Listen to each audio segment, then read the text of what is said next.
Good evening, and welcome to tonight's broadcast. Our main story tonight is the protest that occurred in Harlem. It is unclear whether the Socialists, Communists, or Black Brotherhood are to blame. Police have identified John Clark as the instigator, but he was able to flee the scene before police arrived. Here is video from today's events.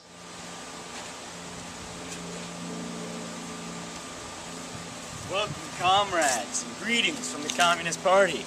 Are you feeling oppressed? Is capitalism weighing you down? Are you fed up with the current system? If you answered yes to any of these, the Communist Party may be right for you. Don't be misled by capitalist propaganda. Communism is always leading the fight for fairness, justice, balance, and we urge you to take a closer look. In fact, we've been fighting racism and injustice since the 1920s. Greetings, I'm John Clark. The Communist Party has always opposed oppression in all forms, and fighting intolerance is a key part of Marxism. After all, true working class unity can only be achieved through the end of racism. Because racial equality is so central to the ideal Marxist environment, the Communist Party is always in the front lines in the battle against racial prejudice. Remember, the Communist Party led some of the largest and most important struggles against racism prior to the civil rights movement of the 1960s, and built a multiracial party with thousands of black members before the rest of society moved past discrimination.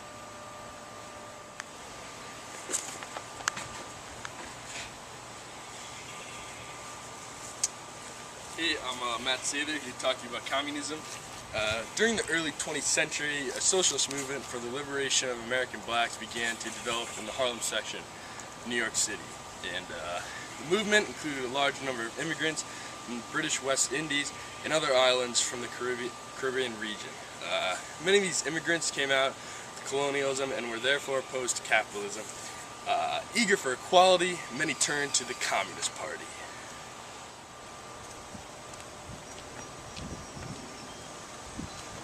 The Russian revolutionary Lenin had argued that the oppressed nations in the Russian Empire had the right to self-determination, and only through fighting against any and every injustice could socialists both defeat the racism and nationalism that divided them, and built a united workers' movement to overthrow capitalism.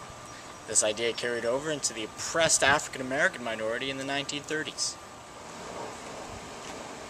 The American Party was able to attract and win over a small layer of committed black revolutionaries, like the small, left nationalist African Blood Brotherhood. This brotherhood, established in 1919, was a black liberation movement that later grew into a propaganda arm of the Communist Party of America. When Depression struck in 1929, it hit Harlem especially hard. During the 1920s Harlem Renaissance, there was an important but small black middle class, but it was almost wiped out by the Depression. And for workers, mostly in lower paid service jobs, it was even worse as unemployment skyrocketed, and Harlem's churches were serving thousands of free meals each day. The Communist Party stepped in to help, and mass protests in New York's Union Square and direct actions to stop evictions helped build up the core of Harlem communists. Matt, I think your drugs are ready. Very good. Very good. Karl Marx, God bless his soul, spoke out against racism in America, saying, "In the United States of America, every independent movement of workers was paralyzed as long as slavery disfigured a part of the republic." Later, communist leaders in the U.S. saw racial oppression as an extension of class oppression, and as communists, we like that.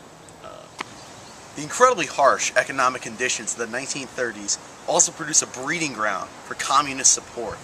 Black unemployment reached new highs, as high as 55%, and relief was non-existent. Communist Party members led struggles against poor housing and evictions, for unemployment relief, against police terror and lynchings. They organized mass campaigns in the defense of victims of racial injustice. They petitioned against segregation in baseball. They organized interracial meetings and dances, demonstrations, and social gatherings, both in the North and in the South. They initiated campaigns to root out racism within the party. Communist Party was the origin of sit-ins, the legendary method of protest used in the 1960s civil rights movement.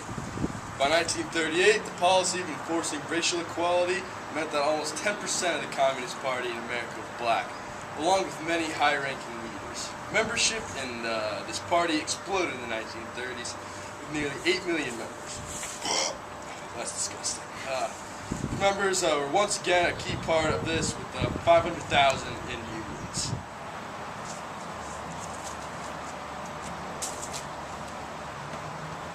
The Communist Party is truly the party of the people, for the people, all people.